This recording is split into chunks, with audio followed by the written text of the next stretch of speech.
नमस्कार बच्चों। इस वीडियो लेक्चर में हम लोग 15 एमसीक्यूज को डिस्कस करेंगे जो कि हिस्ट्री के होंगे। क्लास 8th की हिस्ट्री के क्वेश्चंस हैं। चैप्टर का नाम है इंडिया आफ्टर इंडिपेंडेंस। तो चलिए स्टार्ट करते हैं बिना टाइम वेस्ट किए। फर्स्ट क्वेश्चन देखते हैं फर्स्ट क्वेश्चन क्या कह रहा है। तो पहले क्वेश्चन में कहा गया according to doctor B R Ambedkar. तो डॉक्टर बी आर अम्बेडकर के अकॉर्डिंग आपसे पूछा गया political democracy has to be accompanied by two kind of democracy. तो देखिए बी आर अम्बेडकर के जी के हिसाब से जो पॉलिटिकल डेमोक्रेसी है उसको दो डेमोक्रेसी के हिसाब से चलना चाहिए, मतलब दो डेमोक्रेसी उसमें कंपनी होनी चाहिए। पहली तो एक इकोनॉमिक डेमोक्रेसी है।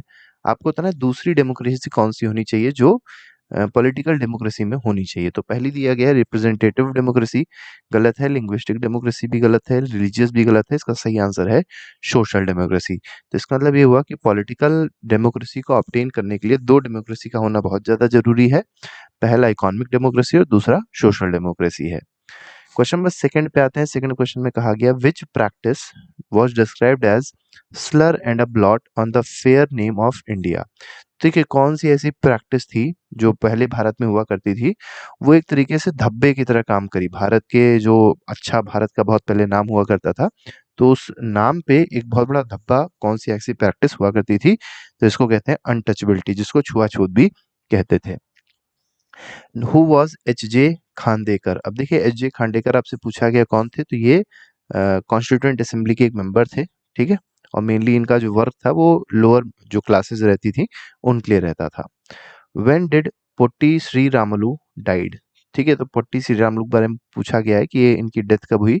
तो आपको पता होगा आंध्र प्रदेश को सेपरेट करने के लिए, ठीक है, जो तेलुगु स्पीकिंग पीपल थे उनको सेपरेट करने के लिए, मतलब एक अलग स्टेट के लिए डिमांड कर रहे थे, और ये हंगर स्ट्राइक पे थे और इसी हंगर स्ट्राइक से इनकी डेथ हो जाती है। यही पूछा गया है कि इनकी डेथ कब होती है, तो डेथ होती है 15 दिसंबर 1952 को। ठीक है, नेक्स्ट पे आते हैं। नेक्स्ट क्वेश्चन में कहा गया the person who said disruptionist tendencies had come to the force to check them, the nation had to be strong and united was। देखिए ये जो बात कही गई है कि डिसरप्शनिस्ट फोर्सेस जो आ गई थी, टेंडेंसीज आ गई थी, ये फोर्स में आ गई थी, ये सामने आ गई थी। ठीक है, और उनको चेक करने के लिए, मतलब उनको खत्म करने के लिए नेशन को और स्ट्रांग और यूनाइटेड होना होगा। ये किसने कहा है, ये आपको यहाँ पर बताना है। तो ये कहा है doctor B R Ambedkar ji ने। तो यहाँ पर डी ऑप्शन, ये जवाहरलाल नेहरू जी ने कहा है, बी आर अम्बेडकर नहीं, डॉक्टर ये जवाहरलाल नेहरू जी ने कहा है। तो यहाँ पर ए ऑप्शन जो है that will be the correct answer of question number A 5। Next question पे आते हैं। क्वेश्चन नंबर 6 में कहा गया who is called the father of Indian constitution. तो देखिए फादर किसको कहा जाता है इंडियन कॉन्स्टिट्यूशन का, बहुत आसान सा क्वेश्चन है, डॉक्टर बी आर अम्बेडकर को कहा जाता है। नेक्स्ट पे आते हैं। नेक्स्ट क्वेश्चन 7th है। In dash the bilingual state of Bombay was divided into separate states of Marathi and Gujarati speakers. तो देखिए जो बॉम्बे था उसको बाद में डिवाइड कर दिया गया था मराठी स्पीकर्स और गुजराती स्पीकर्स में। तो एक बन गया महाराष्ट्र और एक बन गया गुजरात। ठीक है, महाराष्ट्र और गुजरात बन गया था। तो ये कब ऐसा हुआ था ये आपको यहाँ पर बताना है। तो ये 1960 में हुआ था। नेक्स्ट पे आते हैं। क्वेश्चन नंबर 8 में कहा गया इन 1966 the state of Punjab was divided into. तो देखिए 1966 में पंजाब को मेनली तीन पार्ट्स में डिवाइड कर दिया गया था।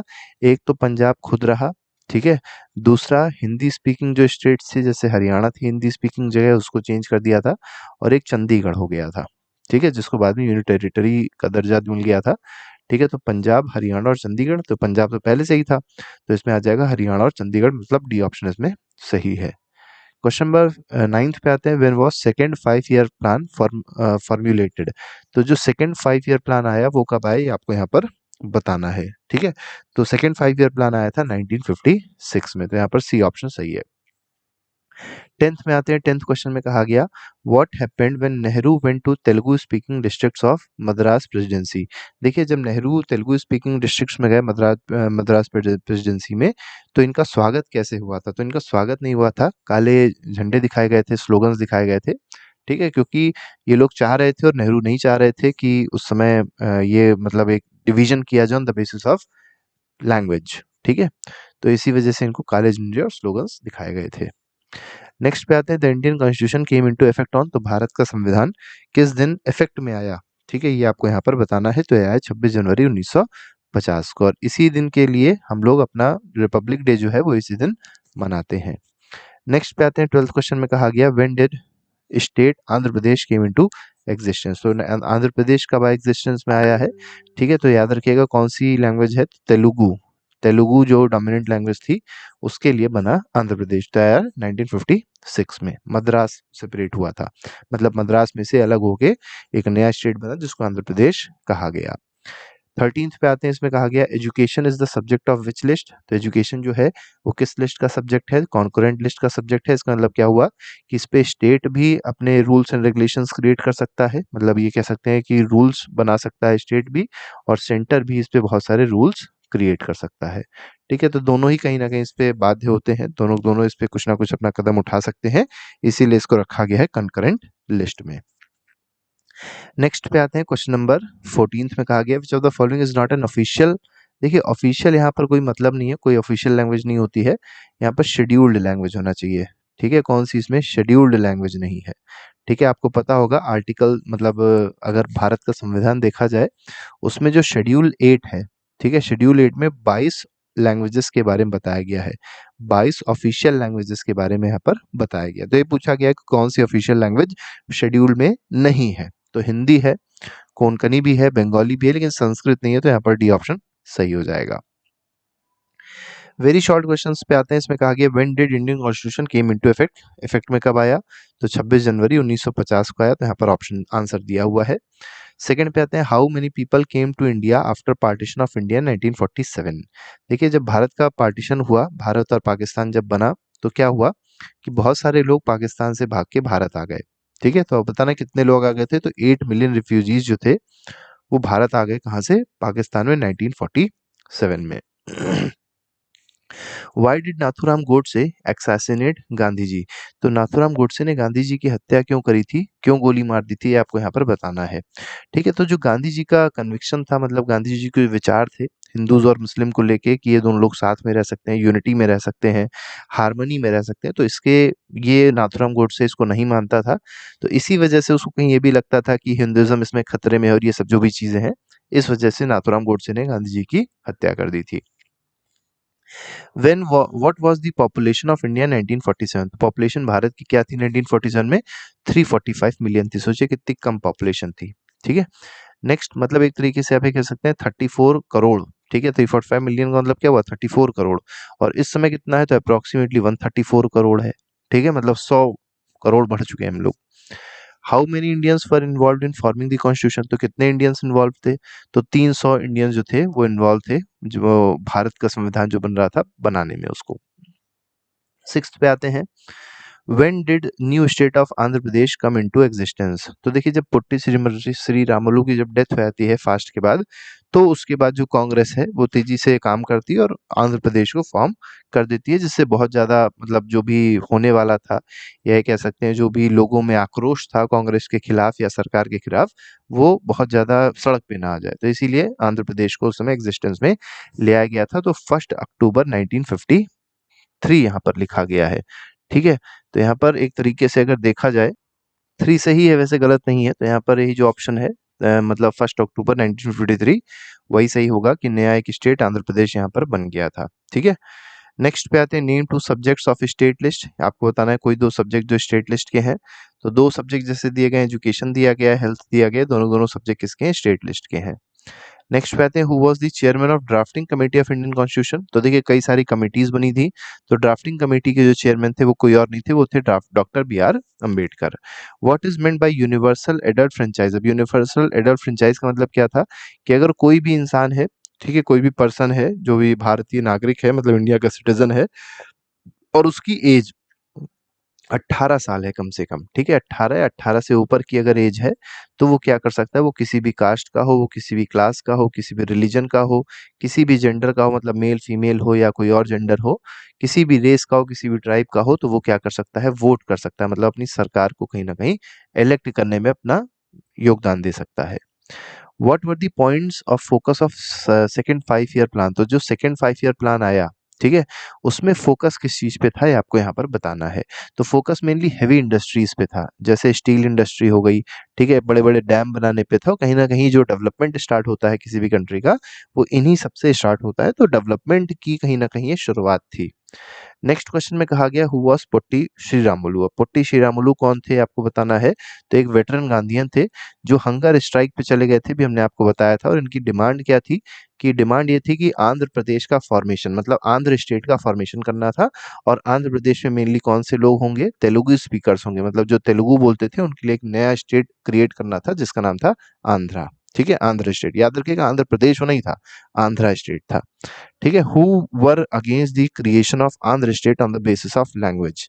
अब देखिए, लैंग्वेज मतलब लिंग्विस्टिक, लिंग्विस्टिक के हिसाब से या लैंग्वेज के हिसाब से जो डिवीजन हो रहा था, जो क्रिएशन हो रहा था आंध्र स्टेट का, उसके खिलाफ कौन था। तो उसके खिलाफ पूरी कांग्रेस थी अगर देखा है तो।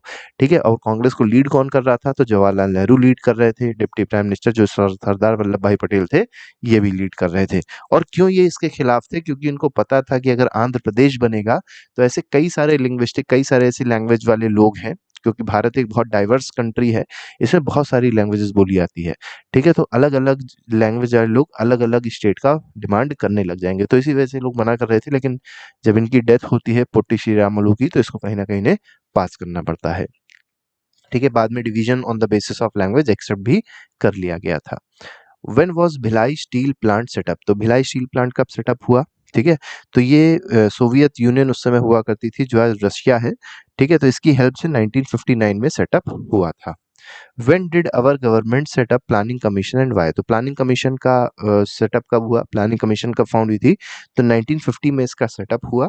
और मेनली इसका प्लान ये था, मतलब प्लानिंग कमीशन का एम ये था कि जो भी पॉलिसीज हैं उनको एग्जीक्यूट करना। ठीक है, इकोनॉमिक डेवलपमेंट के लिए कोई भी अगर पॉलिसी आ रही है तो पॉलिसी में क्या क्या होना चाहिए, पहली बात तो पॉलिसी मेकिंग कैसे होगी और उसको एग्जीक्यूट कैसे किया जाएगा, ये दोनों चीजें प्लानिंग कमीशन में चर्चा होती थी। नेक्स्ट पे आते हैं, when what was the basic objective of foreign policy of independent India. तो देखिए, जो इंडिपेंडेंट इंडिया उसकी फॉरेन पॉलिसी क्या होती है, उसके बेसिक ऑब्जेक्टिव क्या है, ये आपको यहाँ पर बताना है।